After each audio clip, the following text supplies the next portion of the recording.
Hello, Chris Evans here. Welcome once again to the Best of the Breakfast Show podcast with Sky from Virgin Radio. Coming up, the rather splendid Rafe Spall brings us up to speed on Series 3 of the brilliant Apple TV Plus parenting comedy Trying. Leader of the Labour Party, yes, actual Sir Keir Starmer came on our show, sharing all we need to know about the latest goings-on in Parliament from his POV.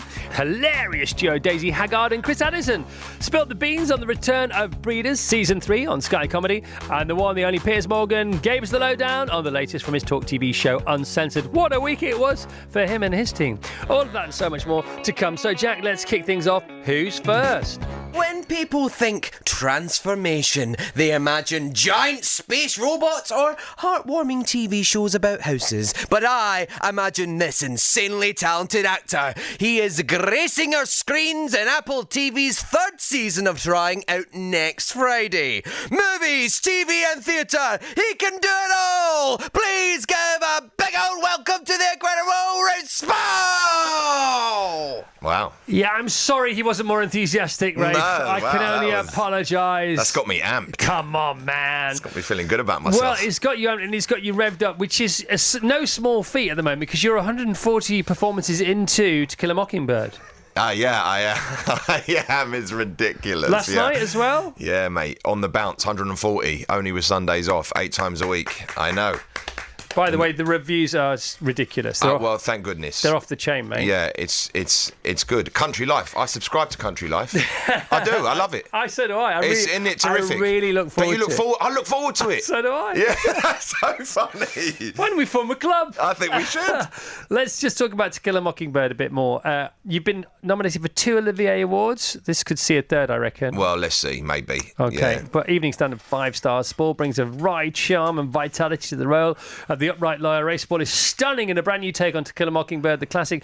Spall is magnetic in a tremendous reimagining of this absolute classic. Harper Lee would approve of snappy Sorkin update. That's in The Guardian, The Metro. Rafe Spall radiates nimble wit as Atticus Finch in To Kill a Mockingbird at the Gielgud Theatre. How'd you do it, pal? Gosh, I don't know. It's weird because I had no instinct for it before I did it. Like I didn't know whether I was going to be able to do it, and I suppose I worked really hard and learnt the lines and hoped that something would come, and it did because I was nervous about it because it carries a lot of weight.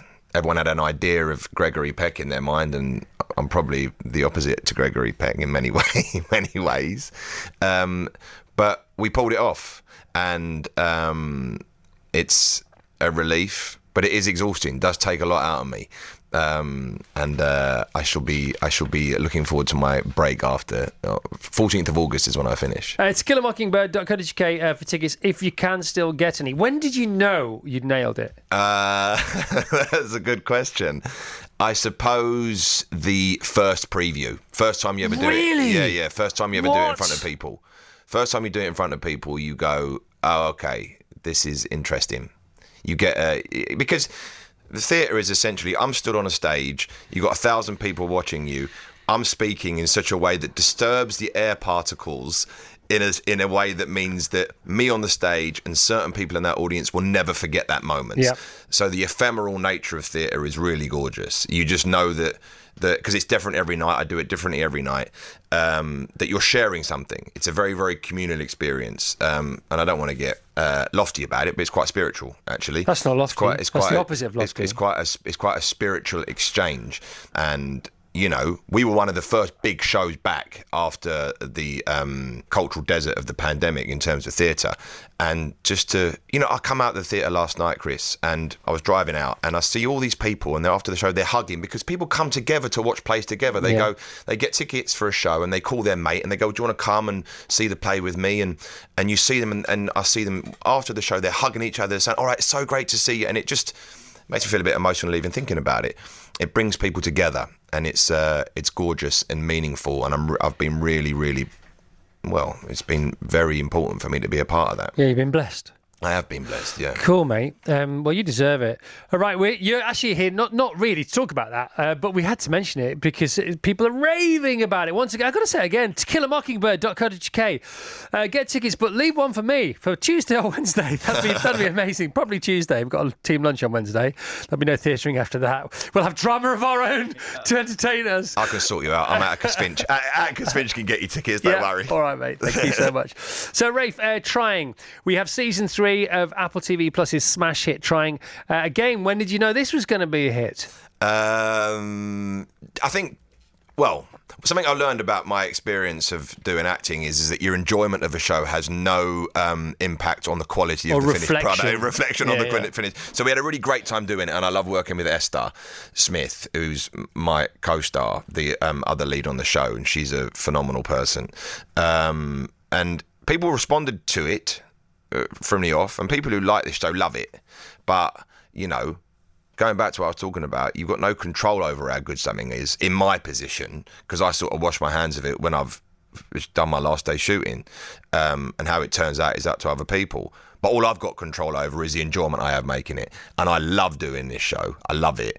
And it's really a bonus that people love watching it. All right, can you reframe it for people who don't know? Because it's not about preaching to the choir. We need to get more bums on seats. Yeah. So what's it about? You can watch series 1 and 2 on Catch Up. Yeah, it's a show about two people who love each other so much and decide that they want to have kids, and they're not blessed with the ability to do that naturally. So they decide to go through the path of adoption, which is a long and arduous process, where every part of your life is looked into. And it's about that. And in the first season, it's about them being approved by the local authority. The second season is about them being matched. And the third season that we're in now is they find themselves with not one but 2 kids that they're trying to bond with. And they've got 12 weeks to convince the local authority that they are capable of looking after 2 kids. And obviously the stakes are getting amped up because the more they're bonding with the children, the greater the fear is that they'll be taken away from them. And they're just good people. Oh my goodness! Just talking about it now, you sort of reframing it. I just tear up thinking about it, you know. And your character. So your character. Just describe your character. Who else is in it? Yeah. So me, it's I play a guy called Jason, who's a regular fellow, and Esther Smith plays Nikki, and they're regular folks. They're not fancy folks. They've got normal jobs and got a nice house. You've got a nice flat in Camden. Yeah, they do. And you know, there's a line in the play that I'm doing where Scout speaks to the audience at the end, and she says, "Trying to do the right thing is the right thing." You know, what a line! Yeah. She said there's a religious man that he says he speaks to God, and she says, Lord, I hope my desire to please you pleases you, and the desire to do the right thing is the right thing. And these people do that. They're lovely, and there are a couple of people whose love is so great for each other that they want to share it. They want to personify it in a kid. And you know, this what the central sort of conceit of the show is, really. But Rafe is one of these guys. He comes in. The first thing he said, just so you know, if you're listening, the first thing he says before he comes in there, thanks for having me on. Thanks for coming on, man. I know, it's such a pleasure. You're the best. The best of the Chris Evans Breakfast Show with Sky. Virgin Radio. Good night, Mama. Good night, John boy. Ah, the perfect family life. Well, after watching our next guest news show, you will know this is all lies. Series 3 of the Sky Original Breeders is back tomorrow at 10 p.m. on Sky Comedy. I was thinking of having children, but no, I want none. Please welcome the comedy genius that is Daisy Haggard and Chris Addison. All right.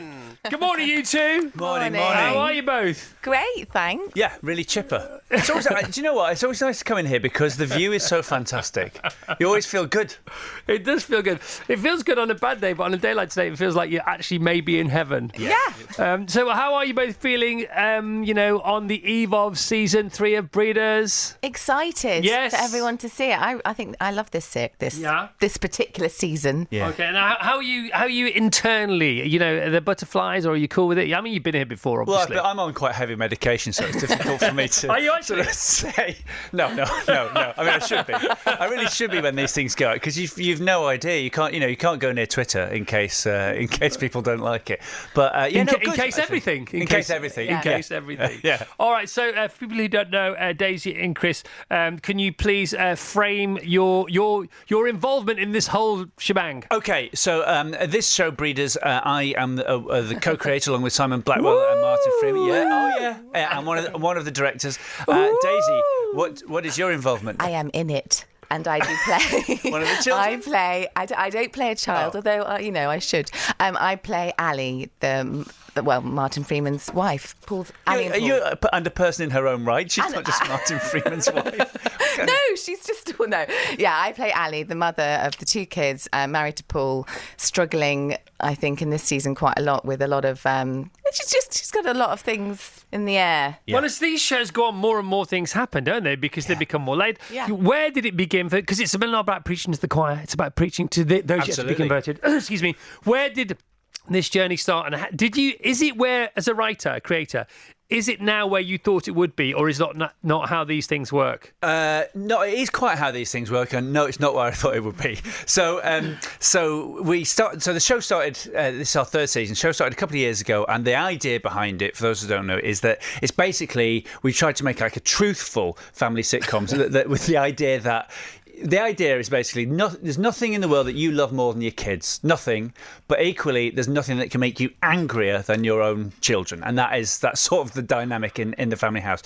And we'd always imagined, me and Simon and Martin, and we'd always imagined that it would be 3 seasons and that we'd jump forwards like 5 years between each season. We did that between 1 and 2. But this one, we've carried on from where we were before because we left it on a sort of cliffhanger before. And it felt like a cheat to just jump 5 years ahead and not explain ourselves. By the way, yes. we discovered these 2 fantastic kids who we used in the 2nd season. And it's really hard to cast good children.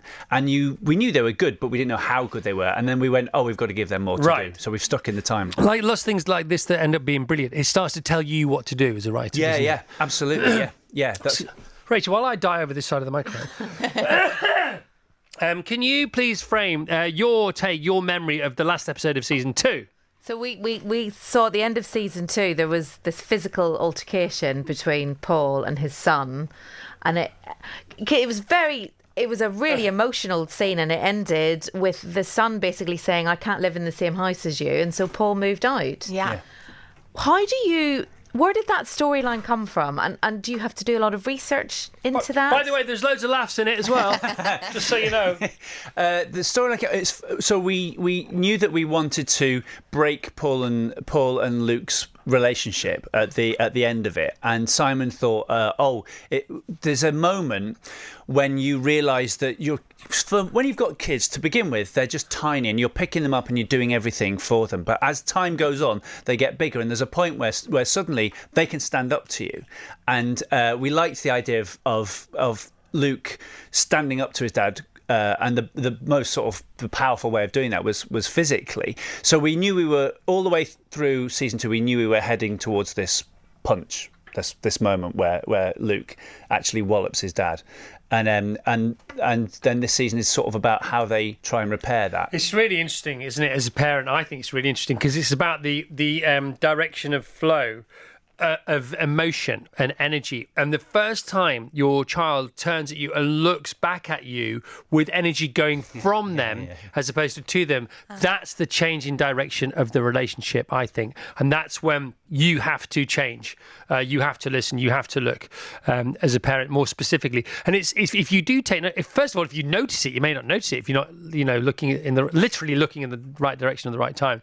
It is a game changer, and it's beneficial to everybody concerned. How has your relationship, Daisy, with Ali changed? Because of course you play her, so you are in a relationship together, you as an actor and her as the character. Well, it's really lovely actually because I don't write it, and I get given these amazing scripts, and I go on the journey with Ali. Do you know what I mean? Yeah. So I'm not I don't have to think or plan or I read these scripts. They're always so beautifully written, and this season I was really excited by it because I mean she's always been quite. Balanced, Ali, and she sort of loses her balance in this season. She's a bit like, I've had There's another way of saying that, isn't there? She loses her shillelagh. Look, I'm doing really well. But I like it. I like it. But so she struggles.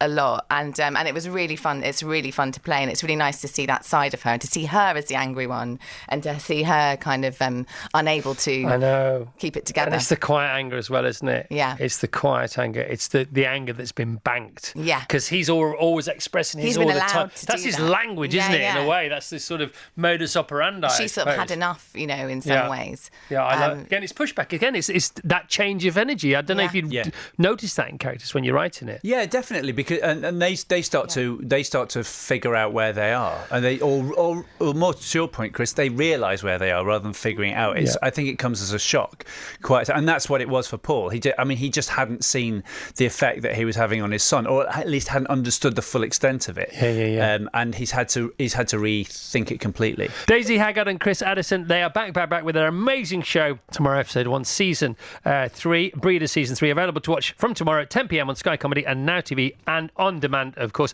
Anything else you'd like to say to people listening before you go? Watch it. It's brilliant. It's very good. Watch it if you like. If you don't like it, let me know what you watched, and maybe I can watch that instead. And will you be keeping one eye on social as it goes out? Yeah, always. It's pathetic. Honestly? Yeah, I think so. Not you, Daisy, no. No, I'll hide under Glass of a wine. pillow. Yeah. Glass of white, glass of red. Glass wine, but you can't watch the socials and have drink. You can't do that, because that way careers end. Okay. Right. Nice to see you both again. You too. I hope we're Thanks for having the having us. same conversation about season 4. All right. Looking forward to it. That'd be awesome, wouldn't it? The best of the Chris Evans Breakfast Show with Sky. Virgin Radio. This next guest was an incredibly successful lawyer, has a knighthood, is leader of one of the UK's biggest political parties, and an unemployed man claims he could be captain of hindsight. Often seen asking the questions at PMQs, but today he will be answering them. I hope he's brought his debating armour. People of the UK, it's Keir Starmer! Yeah. So potential PMQs. Here we go. Good morning, Keir. Good morning. We have got to do that introduction for PMQs next week. Right, that was absolutely brilliant. Keir, how hot have you been over the weekend, physically and also mentally? Let's go with physically first. Physically very hot. It's been absolutely boiling. We went down to Dartmoor for a wedding. One of my wife's friends, our daughter was the bridesmaid, and it was brilliant. But all of the accommodation was yurts and things like that, and they were hot. Yeah. And then I came back and come up to Newcastle to give a speech this morning. So we've been hot physically and hot in terms of what we're doing, preparing, etc. And of course, we're warming our hands on the Tory party falling out with each other left, right and centre as they fight like cats in a bag. Right, now there was another wedding over the weekend. Well, actually, I think it was on Friday. It took place on Friday. And at the wedding, Rishi Sunak was invited. Dominic Cummings was invited. It was somebody who was a PPS, something like that. I can't remember what. And they were getting married. Did you hear about that one? And everybody had to come together for this wedding in the Tory party. That must have been a fly on the wall at that wedding. Would have been absolutely brilliant, because they're all taking lumps out of each other, left, right, and centre. And after all the work we've done in our party in the last 2 years, for the Labour Party to be that united, confident party, whilst the Tories are falling apart, you've got to allow me that weekend of heat. Yeah. So like you alluded to there, you have been where they are now very recently as a party yourself. What advice would you give them? Oh, they have to absolutely wipe the slate clean. I mean, this is 12 years of, they're all acting in this weird way, all the candidates, as if they've just arrived from the moon to realise things are really bleeding awful. And, there's tax rises all over the place. Public services aren't working. But they've been in power for 12 years. This is the unbelievable bit of this. They've all voted for the things that have gone hopelessly wrong. They have got one hell of a clean-up to do, and it's going to take years, I think. I was very clear with my party. We absolutely had to change. And when I took over as leader, that was the first thing I needed to do, to sort out things like anti-Semitism, to sort out and make clear that we absolutely supported NATO, we're pro-business. So they've got a huge amount of work to do, because they are all over the place. They've left us, with a stagnant economy. Everything's stuck. You can't get a passport. You can't get a flight. Everything you want to do, you can't do. And prices, inflation, everything's going through the roof. But I have to say, them all sort of pretending now that it's nothing to do with them, and they're shocked by what they voted for the last few years, is quite a spectacle to watch. Have you been playing the violin over the weekend at all? No, I haven't been playing the violin, but I am still playing football, Chris. Do you remember many years ago, you and I played together on a Sunday evening game with a guy called Jack? Yes, I do. This is so bizarre because I used to play with you on a Sunday at Brent's Cross, and this is true. And I used to play with David Cameron on a Wednesday. In not Archway, where was it? Underneath the. Well, you are ideally placed then to compare our skills. Well, he was a goal hanger. Cameron was a goal. No, seriously, he was a goal. He was very good though. Gary Lineker was a goal hanger basically, so there's nothing wrong with that particularly. But no, I used to love those games because I was doing the Big Breakfast at the time, and we used to paint the town all the colours on Friday and Saturday, as you may well have been aware. And on Sunday it was sort of a day of not resurrection, but sort of. Atonement, and I would spend it all day on the sofa watching Sky Football, and that would finish at about 5:45, and then we'd all hot toe it down to Brent's Cross, pay our £3, and Jack used to take all the subs. Yeah, that's right. But those were the days, and there was a couple of guys. Big Ant, Toby was down there who I was still in touch with. Yeah. I'm actually still playing, Chris. I don't know whether you are. I play every week. I was never any good, as you know, but I was always enthusiastic. I wasn't aware that you were still playing. But I was alluding to the violin there. People may think I was saying, are you playing the tiniest violin in the world for the Tory party? But you do play violin. You're very accomplished. In fact, you have piano, violin. What else did you play when you were younger? Oh, this was back in the day. Flute and recorder when I was at the Guildhall School of Music as a Saturday exhibition. But this, Chris, was a long time ago. I haven't done that for a very, very long time. But I perhaps should get the violin out for the Tory party this weekend. Well, for the coming week, because this is a mess that's going to go on for a long time. Stop it. Right, so who do you fear most? I think, and we have previous with this, Keir, I think Tom Tugendhat will be the new leader of the Tory party. I think he's David Chris, Cameron. I've just been listening, and you're obviously the bookies, as you said, are listening to what you've got to say about this. But look, I actually think that what we need is more fundamental than that. I don't think just changing the person at the top of the Tory party is going to fix the massive problem they've got us into.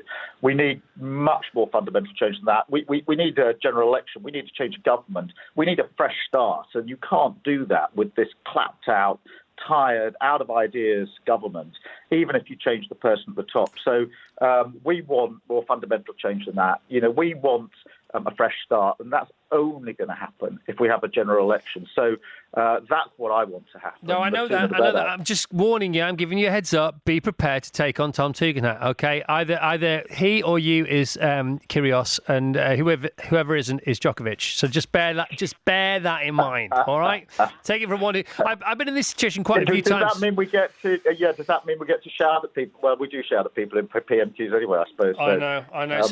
We're a step ahead of Wimbledon on that one. Just very briefly, because we're way over time, Keir, what do you think the chances are of a general election this side of Christmas? I think that's difficult to call. If there's an incoming Tory leader, they should go to the country to get a mandate. They should go to the country if they're confident.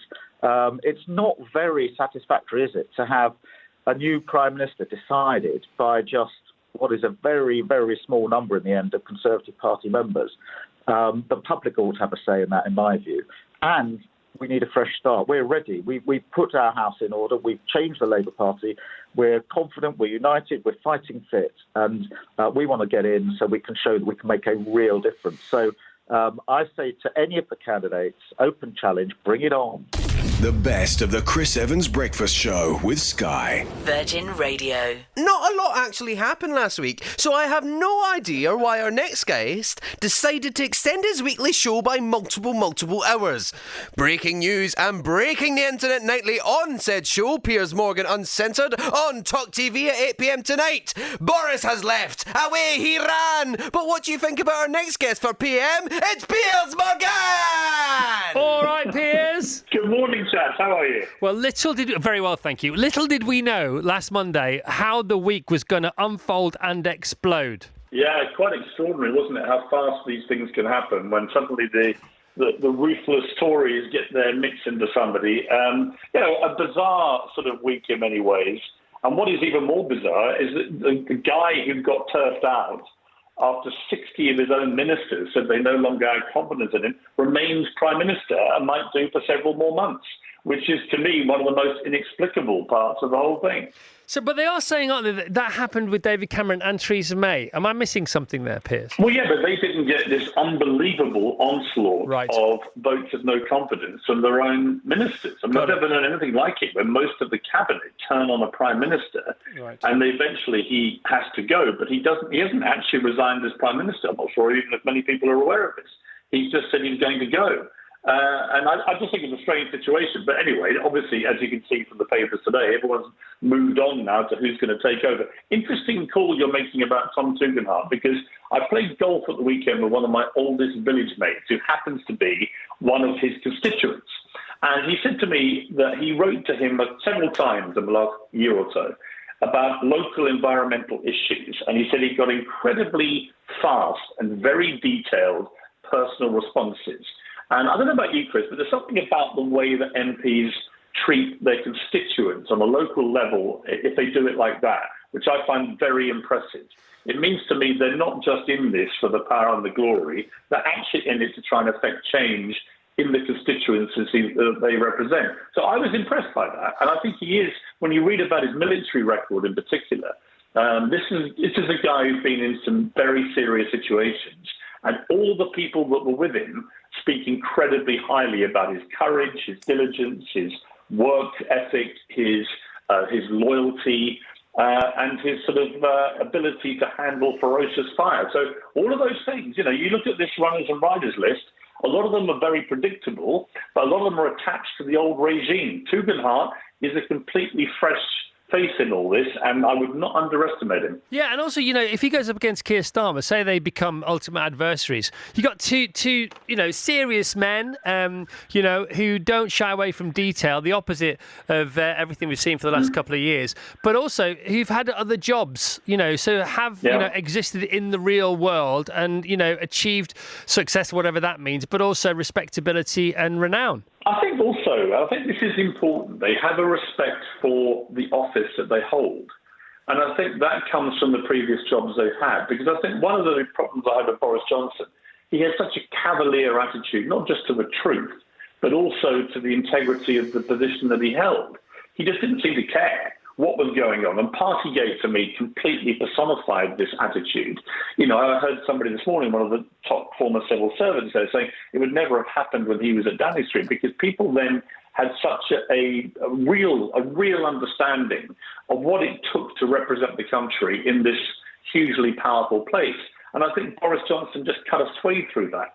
And his sort of very loose attitude to everything in his own life extended to how he behaves as Prime Minister. So I think whoever wins this contest, and whether it's that winner or Keir Starmer after the next election, I just hope that we do get back to old-fashioned respect for the office, because I think that's what the public is now crying out for. Yeah, in a way, if you get two characters like that, or, somebody else similar, I mean, obviously Keir's in position as Labour leader anyway, but, if you get Tom Tugendhat or somebody else equally serious, who's had another job, who does have another life, who wants to do this for real reasons as opposed to a stepping stone to whatever other people may consider it to be, they could have a cup of tea between them, couldn't they, behind closed doors, and put sort of party politics to one side and said, look, I know that, out on the pitch, we're very much against each other, but why don't we just make it our own sort of purpose in our lives to look back on and get politics back on the rails? That would be a nice thing. Yeah, I do think the return to that kind of civility between the different factions would be extremely good. I think that one of the problems you see in America as well is it's so toxic now, the partisan political atmosphere, that there's no walking across the aisle and doing deals with your opposition. It's just whoever's in power, the other side then spend the entire time trying to destroy them. Yeah. And that doesn't, in my view, live up to their duty to serve the national interest. And the same applies in this country. We are facing an unbelievably tough time. This financial crisis is going to get a lot worse before it gets better. The Ukraine war is going to be increasingly devastating in terms of energy and food for the rest of the world, never mind what's happening to the Ukrainian people. The pandemic is not over either. This is an almost unprecedented triple whammy of challenges. And what we do need are serious people We need serious-minded people who are going to take the job seriously and try and sort these problems out. I think we're done now with the party boys and girls. Yeah, no, I completely agree. All right, Piers, thanks so much. We'll catch up with you again on Monday, but he's live on the telly again tonight. Of course he is. Piers Morgan, Uncensored Talk TV, 8 o'clock with Mickey Rourke, live and uncensored this evening. Now, that's a conversation you might want to tune into. The best of the Chris Evans Breakfast Show with Sky. Virgin Radio. Okay, so we've heard from a bunch of incredible guests already, but there's still more to come. Our favourite moon guru, Kirsty Gallagher, and the impressive impressionist Ronnie Ancona look ahead to this year's CarFests. Plus, coach and therapist Donna Lancaster shares nuggets of wisdom from her book, The Bridge, a 9-step crossing into authentic and wholehearted living. Knowledgeable nutritionist Dr. Hazel Wallace lays down the facts from her book, The Female Factor, Making Women's Health Count and What It Means for You. Plus, golfing legend Wayne Radar Riley from Sky Sports came on the line live from St Andrews to talk about the 150th Open, which is exclusively live on Sky Sports The Open. They've renamed Sky Sports Golf to Sky Sports The Open in honour of the 150th tournament. Let's get right back to it then. So, Ginger Jack, who's next? With a surname like our next guest, you're probably waiting for bad language and Britpop references. But instead, you're going to see a full Mooney. Well, not that kind, you filthy animal, but she is here as a superstar to our Supermoon. Such an amazing guest, we really have to flatter her. Please welcome the incredible Kirsty Gallagher! Good morning, Kirsty. What an introduction. I know. They do say about our energy that one of the reasons, and a lot of us end up drinking and things like that, is because, right, if you channel your energy and you were open permanently, right, we have enough energy in us to explode. And that's why if you don't sedate yourself or anesthetize yourself or distract yourself with books, movies, drink or whatever it may be, or practices, so if you practice, you calm yourself down and you get back to the breath. If you didn't do that, you would explode, because that's how much potential energy we have inside us, which is why a lot of us can't bear it, and a lot of people who suffer from substance abuse, they're really beautiful individuals who are more sensitive and feel this more than others. I'm not saying Ginger Jack is one of those at all, but he does represent that kind of energy, because he does sound like he's about to explode, and I think one day he might explode during an intro. Thankfully, it wasn't yours. Thank goodness. Kirsty, by the way, Kirsty Gallagher, who we're talking to now, stars in today's Before the Show at Virgin Radio UK and Insta. Please do watch it. And also at Chris Evans TFI. It's a brand new Before the Show. It's there now. It's an Insta reel for you to watch and enjoy. But she is our moon expert. We've got to come up with a better handle for you. What are you? You are. I quite like Queen of the Moon. I quite like that. The moon queen. I don't know. I'll figure that out. It's my job. High Lunar Priestess, maybe. We could really go there. Just write that. Say that again. High Lunar Priestess. Higher Lunar Priestess. Okay, I think we're done. I think that's there done. There we go. Let's get that domain straight away. higherlunarpriestess.co.uk or .com. What do you want? .com. We're going worldwide. Going cosmic. Here. Of course, you're the moon lady. Kirsty, what is the Buckmoon? It's out today and we should be able to see it. What's it going to look like? How big is it going to be? What does it all mean? Really big. Even if you saw the moon the past few nights, I mean, the moon takes my breath away regularly, but last night, it was just incredible. So this is the biggest supermoon of this year. We're in a run of a couple of supermoons now, and what that basically means is when the moon goes full at her closest point to the Earth.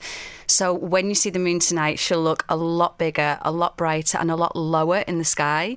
So last night, I almost felt like I could touch her. She was just there, hanging in the sky. This moon is a really powerful moon for a couple of reasons. It's the first full moon after the summer solstice. So on the summer solstice, it takes us into the second half of the year. We kind of ask ourselves, what do we want to leave behind in the first half? What are we moving into? And this full moon comes as now a check-in point to say, what snuck into this half of the year with you? What did you say you were going to let go of? What were you intending to leave behind? What have you moved back into doing without even realising?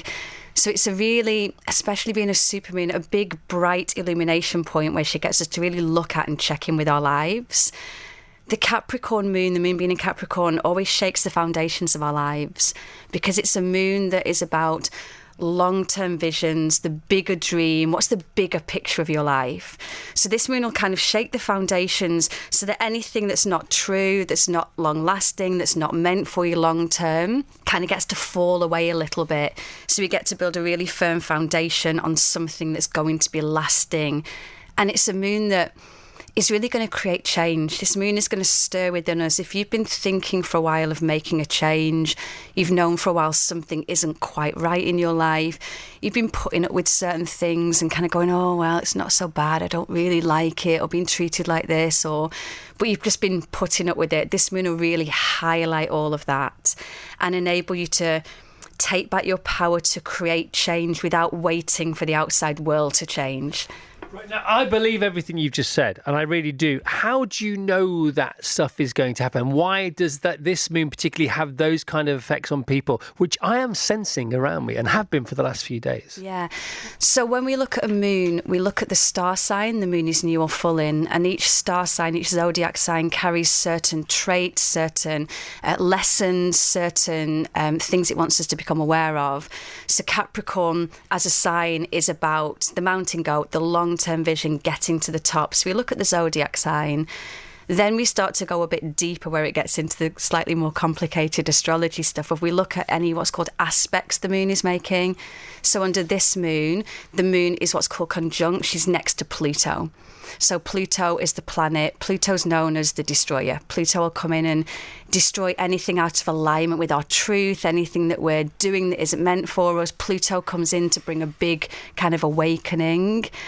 And then we also look to the ruling planet of a moon. So Saturn rules Capricorn. We then look at what Saturn's doing to give us deeper insight. Yeah. So that's why each moon carries a similar flavour because of the zodiac sign. But each moon then takes us on a deeper journey. She makes different connections with different planets in the sky to bring more power down. Oh, we got to wrap up. Do you think people went for bad moon rising or harvest moon?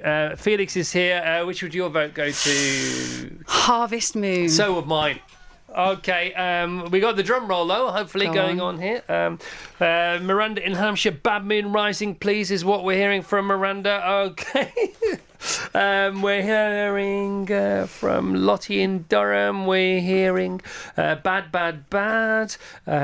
moon rising, Smithy in Tonbridge. Is this one-way travel here, Felix? Slightly, yeah. There are a couple for Harvest Moon. Would you like to officially declare the winner one more time for Felix, who's been very busy on the text today? Bad moon rising or Harvest Moon? It's bad moon rising. Bad moon rising. Thanks to Kirsty Gallagher. Thanks to Vassos, the all-new Vassos. Yeah.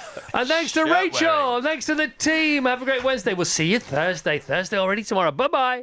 The best of the Chris Evans Breakfast Show with Sky. Virgin Radio. I'm really sorry to announce this, listeners, but I am leaving Virgin Radio. I have to follow my dream and become an impressionist. Morning, beautiful people. Welcome to the show. Good morning. Vassos here. Rachel. News. China. Okay, maybe it needs some work. Well, luckily our next guest here will be at CarFest South on August 26th to 28th. Oh, she's a national treasure. I don't even need to tell ya. Please welcome Ronnie Ancona. I think you're spot on with your impression there. Nothing wrong with that at all. Ronnie, good morning. Good morning. How are you, I'm very Chris? well. How are you? I'm very well. I'm sorry. I was supposed to be coming in here with Sally Phillips, but she's now a lead in a film, so she's changed. Really? Oh my God, she doesn't get out of bed for less than 10,000 pence. Well, rider. Then she'll Monday, get up for a sip of kumquat juice and Monday, maybe a Nesquik, and that's she was it. still coming in on Monday, so she must have got the gig pretty quickly overnight then. No, she's fine. She's just a bit exhausted. So I'm here on her behalf. I'm here on her behalf, as well as me, obviously. You've been paying attention to what's going on with the Tory leadership contest, of course. Have you brought any of those contenders in with you? Well, I not. I know, as Kirsty Gallagher says, it's a bit of an eight-horse race, isn't it? No, it's an eight-horse, is it? Rishi Sunak, I'd love to hear Kirsty get her chops around some of those names. I thought I'd take this opportunity to announce my political aspirations. I'm throwing my own hat into the ring. My armies are gathering in the north as we speak, Chris. So you and Sal are working on stuff together, aren't you? What's going on with you two? No, well, we've got a production company called Captain Dolly, which is part of a bigger a film company called Film Soho, and it's sort of grown into this little mini film studio. We've got distribution and international sales and pre-production and post-production, and it's all very, very exciting. And suddenly we're being very grown up and serious, which everybody finds highly amusing. And we're producing a couple of films, one of which is about classic cars called Classic, very originally titled, and the director of that film, Tony Pitts, he's kind of a mixture between Jeremy Clarkson and Philip Larkin. It's kind of Clarkin, really, film. It's a kind of a bit like Best in Show, really, with classic cars. So that's all very exciting. Yeah, and so we've got loads of other stuff. He's a big writer for Johnny Vegas, isn't he? Big Yeah, fan of Johnny Vegas. yeah, absolutely. So we've got loads of stuff going on. We're just fast becoming moguls. Let me just put my large cigar out when I say that. So, so that's very exciting. And of course, we're going to be at CarFest. Yeah, you are now. You're going to be in conversation with this one over here to your right. We are doing, we're doing a panel called Funny Women. So we've got Jennifer Saunders. She's going to be there. I'm going to be there. We're going to have Joe Brands, hurrah. Not one to stay at home and eat cake. No, hurrah. And Mel Gilroy. Yeah, mate. I'll be there, won't I? Yes. And Ruby, I know. I'm very funny too. We're all going to be. Actually, none of those people are going to be there, but I will. And I tell you, I will be polishing up my Aisling B and my Catherine Ryan to make sure you have a full cornucopia of Funny Women. But the bill is fantastic. We've got the wonderful Sally Phillips, and Sally and I do a double act together. And we have we've got Shapika Sandy, the wonderful, I love her, and the wonderful Harriet Thorpe. Have I got that right, Rachel? You have got that right. And Harriet Thorpe is that fantastic comedy actress that you might remember her from Ab Fab, and also from Behind the Desk in the British Empire. She kept her children with the children in the drawer. And that's how I emulated motherhood myself. They're a little large for the drawer now, my kids, but amazing. So you two obviously know each other quite well. We sort of fell in love, didn't we, at last CarFest? Nice last year. We really did. You had nice chats. We had lots of very, very nice chats over a couple of cocktails and a tent. So this year we need to catch up, and we will catch up on the stage, and we will share our catch up with everybody who's lucky enough to buy tickets. Yes, and also, can I just point out at this juncture that basically for CarFest, everything goes for charity, unlike a lot of sort of profit-raising festivals that doesn't. But what is 7 charities that CarFest raises for? Yeah, no, well, loads if you include Children in Need, because they sort of divvy it all up between lots of different people, and it's over 20 million quid over the last 10 years, and we're definitely going to do 2 this year. We might even do 3, but only because of people like you and Rachel and Vassos and people who bothered to turn up and the people who come. Yes, I'll bring Olivia Colman with me. She's going to come as well. Might do a bit of that. Very, very versatile as an actress, because I can play the Queen and also detective in Broadchurch. Ronnie, thank you for supporting CarFest again. You're amazing. No, I love it so much, and it's such a wonderful cause, and it's amazing. And you've got people like Rachel Horn, for goodness sake. I know. And if she doesn't turn up, pure doesn't matter, because you can do her. You can be me. Can you do me? I'm going to have a go at you, actually, but no, because you're not that. No, I've totally got that wrong, because you're from the north. Don't worry about it. All right, CarFest.org. I'll work on you for tickets. Ronnie, thanks for coming in. Thanks for giving us your time. Time doesn't do refunds, and you gave us some of yours, so thank you. The best of the Chris Evans Breakfast Show with Sky. Virgin Radio. Welcome to Scotland, home of the brave, land of the free, and kingdom of men with sticks and balls. Yes, the 150th Open will be exclusively live from St Andrews on Sky Sports Golf and starts today. With 13 winners from the last 13 Opens, it's anyone's to win. Commentating all week, they must think of him highly. Forever champion, it's Wayne Riley! Come in, Wayne! Aye. How are you, Wayne? I'm very well indeed. How are you guys? I'm good. And girls. Tell us about what it's like up there, how it's been for the last week. Tell us everything you can, and can get across in like a minute or so. Off you go. Yeah, well, I'm down in the tented village, and it's absolutely magnificent. The people are here everywhere. There's bean bags, there's Sky VIP simulators, free golf lessons. That's where I'm going straight after this, and you know, it's unreal. There's golf pros, and there's even a little newsroom for these budding young news reporters to get in there and see if they're any good, and I'm sure they all are. But the atmosphere is just electric right now. I must say, it's very, very cold early doors, and the wind's starting to kick up. The early doors players, they've got such an advantage to get out there and try to post a score. But the old course, who's going to be the champion golf of the year? We shall find out. We're underway. All right, so how baked are those fairways? How much is the ball running? How under threat could the course be over the next few days? Chris, it's fast. You know the course well. I've never seen. My first Open here was in 1984. That was Sevy's year, the great dance on the 18th. It's a great Sevy. And, yeah, it's as fast as that year. I played here in 95. It wasn't so fast, but yeah, it's like the Torval and Dean would be at home in the respect of the quickness of the fairways. So very difficult to hold the fairways, going out the winds out of the left-hand side and coming home the winds out of the right. So you're flirting with the out of bounds on the right going out, and with the out of bounds coming home down the right-hand side. And the RNA have done a wonderful job here. I'm sure they've been a little scared about the boys going too low in this great championship and shooting in the early 60s.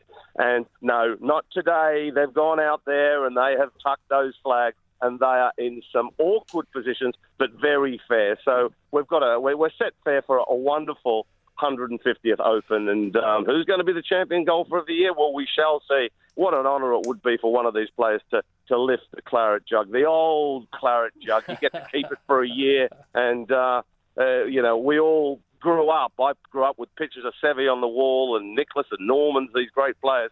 And it never happened for me. But, gee whiz, someone's going to be, you know, kissing that thing come Sunday evening. No, but you did. You have won tournaments, several tournaments, and you also won the Scottish Open. I presume when you won it was also the week before the Open, then? Yes, it was, at Canusti, yeah. And I beat a certain guy who won 6 majors, Nick Faldo, so that's my claim to fame, big fella.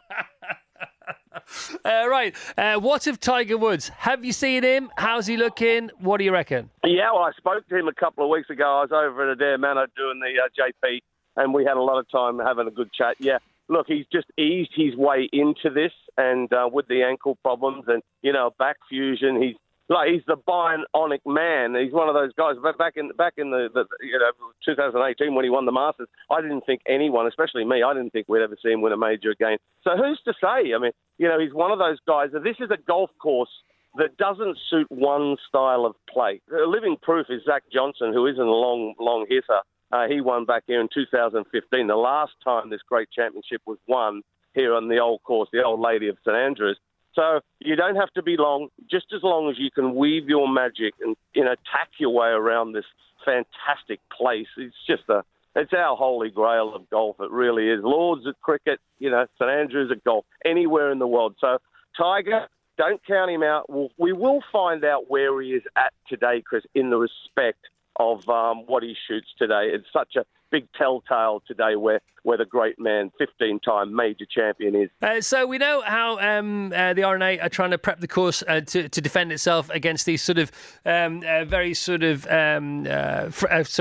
competitive, friendly conditions. What about you, Wayne Riley, roaming around that course there as the ultimate sports raving reporter? What preps have you made? Extra hydration, lighter clothing as usual? You know, because we want you to be safe, Wayne, because we love you, Radar Riley. Yeah, well, yeah, I've done everything that I've been out and checked out the golf course. I came up and did a drone shoot a week or so ago, and then all of a sudden I looked around and where the pins were going to be, the bunkers to stay out of. What about, Chris? What about all those years ago in 2000 when the great Tiger Woods we were speaking of before went around this on his way to victory, and he stayed out of all of these tiny little coffin bunkers. Yep. So, you know, you just got to find it. But every time I go out on this golf course, as you know, you go out there and every day you go out there and you walk into the rough because you need to get away from players and get out of their shot. And I find a new one. And it's just, it's absolutely incredible. The place is just amazing, and we were also looking forward to watching it, and me especially. You know, I go, oh, mate, all I need, like, unlike you got to get in there every morning and do your prep as you do. Me, give me my yardage book. Have a yardage book, will travel. But you're always so enthusiastic, and I love it. Why wouldn't you be? But some people aren't, and you always are. Wayne, great to talk to you. Have a fantastic tournament. Hey, thanks. I love your show. I listen to it every morning. Wow, that's super cool. That makes me so happy. The 150th Open is now underway at St Andrews. It's live on Sky Sports until Sunday. The best of the Chris Evans Breakfast Show with Sky. Virgin Radio. Listen up, ladies. It's time to tune into yourself and make some changes. It's hot outside, so make sure you've got on your Factor 30. But this next guest is already lathered up with the X Factor with her new book, The Female Factor, out now. Here to help you become flawless, absolutely flawless. Please welcome Hazel Wallace. Good morning, Doctor. Thanks for having me. You're very welcome. So I've already fessed up. I didn't read this book, and I read all the books on the show because Vassos, he intimated it was a cookbook. He said, can I borrow it? Can I take it home? Because I'll cook some for it from the show, and because he was going to give us that extra added content. I said, yeah, go on, fill your bits. He's brought nothing, and there's no evidence of man cooked store. I can only apologise profusely. However, Rachel, to your right, she is already worshipping your altar, Hazel. That's the thing. Hazel, I'm 42, so I think I am your absolute prime candidate for this book. Although I did say earlier that anybody who is a woman or who has a woman in their life should read this book. Absolutely. You cover everything from periods, incontinence, checking your breasts for lumps. There's a whole chapter on sleep. And it's all about nutrition. And so for me, the first thing I've done since reading this yesterday is I would have a coconut flat white every morning at 7 a.m. I've changed it to soya because you talk about introducing soya when you're coming up towards menopause, and it's not in my diet. So what difference do you think that should make for me? Well, the difference between coconut milk and soya milk, there's a couple of things. First of all, it's high in protein. Protein's really important for our bone health, but also for our hair, skin and nails and our muscle mass. And the reason that I talk a lot about soya when it comes to your perimenopause and into your 40s is because there's phytoestrogens, which are plant-based chemicals in soya that have been shown to help improve symptoms of the menopause. But they're also really, they're antioxidants, so they're really important for our overall health, not just for women as well, so for men. And so I think that switch is a really smart switch that you've made, and hopefully you like the taste of it too. I did, it was lovely. Yeah, by the way, instantaneous. 4 or 5 other things that women could introduce into their diet today, not necessarily sort of substitute for something else, or maybe, like you have done from your coconut milk, that you could give us off the bat. Well, it's very difficult to say for all women because in the book I talk across a woman's lifespan, and she has major hormonal fluctuations across the menstrual cycle, into the menopause, around pregnancy. So it's very different for each individual woman. So, you know, going through puberty, iron becomes more important. During pregnancy, folic acid is really important. In the menopause, like we mentioned, soya products can help with symptoms, but also your heart health and your bone health are more at risk when you go through the menopause because of that drop in estrogen. So I want you to be thinking about calcium and vitamin D, thinking about getting a Mediterranean style diet. So there's lots of different things, and if you go through the book, when you do go through the book, Chris, there is it's quite extensive, and I'm sure you'll agree, Rachel. Honestly, Vassos, you and I have had run-ins before, but you taking this book home, me not reading it. Sorry. I know, but... Did you think it was a cookbook as well? I did think it was a cookbook. Just a straight-up cookbook? Yep. A healthy cookbook? Well, because but there's so much more in it. There's 50 recipes in the book at the end. Yeah. Which are brilliant. 50 recipes. Which are brilliant, by the way, but it's not a cookbook first and foremost. Can we just talk about hot flushes? Because we were talking about them on Monday. Because blokes have them. We all have hot flushes. Well, how do they happen? Basically, we obviously have this internal thermostat that helps regulate our temperature, and that is altered when you go through the menopause because we lose estrogen. That's the main thing that happens when you're going through the menopause. And I think we all assume that that's just stopping our ability to conceive and reproduce. But actually, estrogen is really important for lots of different aspects of health, our brain health, our heart health, our bone health. And that's one of the reasons why women can experience these crazy increases in temperature temperature, even when they're not in a hot environment. Not all women will experience it. Typically, if your mum experienced it, you're likely to experience it.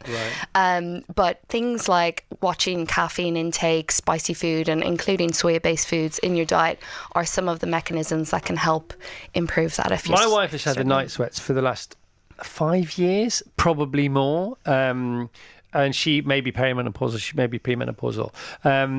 Is it something to do with when you eat as well, perhaps? The later you eat, especially for as far as nighttime is concerned? Yeah, potentially, because it would depend on what you're eating as well. So our bodies are very sensitive to when we're eating. And in the nighttime, we're not really primed to be eating food. So I often say try not to eat too late into the day, because it's going to disrupt your evening. And also, when you're sleeping, when you're resting, that should be a time where you're allowing your body to do that restorative process. What's the best thing we can do, both men and women, as far as drinking and eating is concerned, before we go to bed? How long would you leave it, and what kind of things, if we were sort of coming into land, as it were, from a nutritional point of view, mid-afternoon, early evening, what kind of things would you suggest? I would say try to cut off your eating time 2 to 3 hours before you go to bed. Right. Make sure you're not having a huge meal before going to bed, and nothing too high in fat, because that reduces and slows down absorption, so it could keep you up at night. Again, think about caffeine and anything that's a stimulant. So even things like dark chocolate has caffeine in it, and we don't really think about that. And our resistance gets less, doesn't it, as the day goes on? So this is the perfect storm brewing every night, isn't it, in our kitchen? Yeah. In our cupboards. That's it. I mean, most of us will eat for 16 hours of the day, but I think if you can, try to stick to a 12-hour window, so from 8 a.m. to 8 p.m. maybe. This is the second time I've heard this in a week. Because Really? everybody's been raving about 16.8 or even 18.6, Yeah. but I've heard 12.12 is the way forward. Volta Longo, Dr. Volta Longo, who's one of the world's leading experts in longevity, which I'm sure you're aware of, he swears by 12.12, and he swears by a lighter lunch, the lightest meal of the day being the lunch, the biggest being the breakfast or the brunch, and then tea time being sort of third or fourth. Yeah, I think it depends on what works for you, but generally, if you can eat larger meals earlier in the day, from a metabolic point of view, it seems to be more beneficial. We haven't got any seconds left. Anything you want to get out there before we go? I guess I just want to send a message to women that it's not all in their head, and that we are not just small men. We are very physiologically different, and so don't be afraid to speak up if you are struggling with something. Right, the book is brilliant. The Food Medic, The Female Factor, Making Women's Health Count and What It Means for You, by Dr. Hazel Wallace, our guest this morning. Website?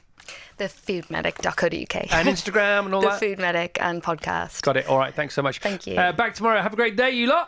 The best of the Chris Evans Breakfast Show with Sky. Virgin Radio. We all need help to heal our wounds, and this guest will certainly help patch you up. Her new book, The Bridge, a 9-step crossing into authentic and wholehearted living, is out now. Look, George Michael always said we need to have a faith, and he was the master. So let our next guest gauge you. It's Donna Lancaster! Oh, Jack, it's so good to have you back. Good morning, Donna. Good morning. I feel like a rock star. Yeah, now, had you come last week, you wouldn't have got Jack, because he had COVID last week, but he's back. Oh, I'm very And his honoured. intros are back with him. So here's me banging on all morning about the fact that The Bridge is the book of the retreat, but the retreat is no longer. Tell us about the retreat. Tell us when it started, how it manifested itself, where it took place, what kind of things happened there, and then how come it's no longer happening at the moment as we speak. Yeah, so we started The Bridge, we launched in 2015, and then we did 5 years, and it was a 6-day residential programme, and really supporting people basically to work on their emotional blocks, so anything that was holding them back in life. So it was kind of known as a grief retreat, but I'm interested in a broader definition of what grief means, which is a natural emotional reaction to any significant loss. And so we had people from all over working on all different issues. Somebody might be there because they just split up with their partner, and somebody else it was because they, were sent to boarding school at sort of 6 years old and had never got over it. So it was, a whole range of reasons. And people always think it wasn't a barrel of laughs, and that's what I really feel passionately about is grief, and grief work, as I call it, which is what The Bridge is about supporting people to put down that heavy load, and then that creates more lightness and joy. So it was, 6 days. It was in Somerset, but obviously the pandemic hit and we tried to take it online, which those people who did it online would say that they had a very powerful experience, but for us it lacked a certain something. So enters the book. Yeah, well, here it is, The Bridge, a 9-step crossing into authentic and wholehearted living. So I know Brandy Gordon went to The Bridge, didn't she? She did. Did Fern go or not? No, but Fern she's worked with you, and in her last book she had this chapter on prayer, which was my favourite chapter in her book, and she talked about you and her and prayer. Yes. In that. Just speak to that for a second, if you don't mind. Yeah, sure. So I'm very passionate about non-religious prayer. I'm not religious myself, but I believe in the power of prayer, and it's one of those words. It's a bit like grief. You can clear a party, you can clear a room, you can clear a table if you say the G word. Yeah, stay tuned, everyone. It's all going to be fine. Yeah, we've lost them. And it's the same with prayer. And I really want to reclaim the word prayer and the idea of praying from, it's not only for people who have a traditional religion, and I totally respect those people that do, but for me, prayer is about a form of worship, and what I pray, I worship, is life. I worship life, and so I pray to life, and I'm just engaging and connecting with life. And as I always say, life is talking to us all the time. So is it really that crazy to speak back? When is life talking to us, and when are we talking to ourselves, and how do you know the difference? Yeah, this is the thing. So I think that life talks to us all the time through nature, through people, through all the different ways we encounter unexpected events, excuse me, etc. And so what I like to do is go out into nature, and that's where I pray in nature as I'm walking. And really how I tell the difference myself is it becomes... I always laugh with people about when I walk, I have a wood near my house, and when I walk amongst the trees, I get such answers and such clarity in those places. So, for example, one of the pieces that I wanted to write was called What the Trees Told Me, and my book agent said, I don't think so. Looney Tunes. But it's really, that's where I get clarity. It's almost like the nature is my church, and when I pray, that's when I hear the kind of wisdom come through that I need, that guides my life. And I've just learnt to trust it. And because I've kind of laid to rest some of my own historical pain and wounds, I know that it's not coming from that place. It's not coming from my wounds because they're settled, if that makes sense. It makes complete sense, and I am with you all the way. If you feel at all anxious, if I ever feel at all anxious, and I'm anxious on a daily basis, I'm really happy and content, but I still recognize my anxiety because I'm happier and more content. Yes. And if I just take a breath or, literally just sort of listen a bit more intently, even to a train passing, something like that, it immediately relaxes me, reassures me. Yes. It just makes me feel massively more at ease instantly. Yes. It's not a 5-minute thing or a 10-minute thing. You're just back in the room or back out of the room, or however you want to describe it. Yeah, it's a beautiful thing. And it's, it's like, it's also that thing about anxiety, Chris. It's like, for me, I get, like you, I get mild anxiety, like coming here. I've not been on a radio show before. I've not met you. I'm an introvert. So all of these things creates a natural mild anxiety.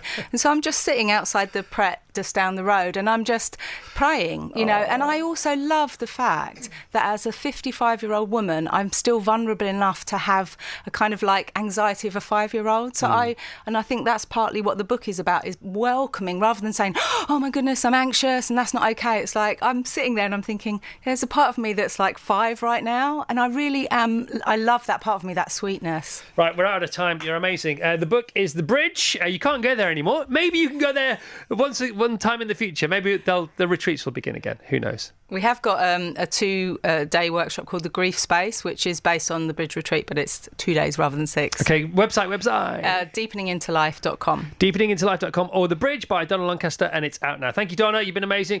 The best of the Chris Evans Breakfast Show with Sky. Virgin Radio. Thank you so much for listening to this, the podcast of the Virgin Radio Breakfast Show. Don't forget you can subscribe and get it every week from wherever you get your podcast, and you will never miss the weekly roundup of all the best bits from our Virgin Radio Breakfast Show with Sky.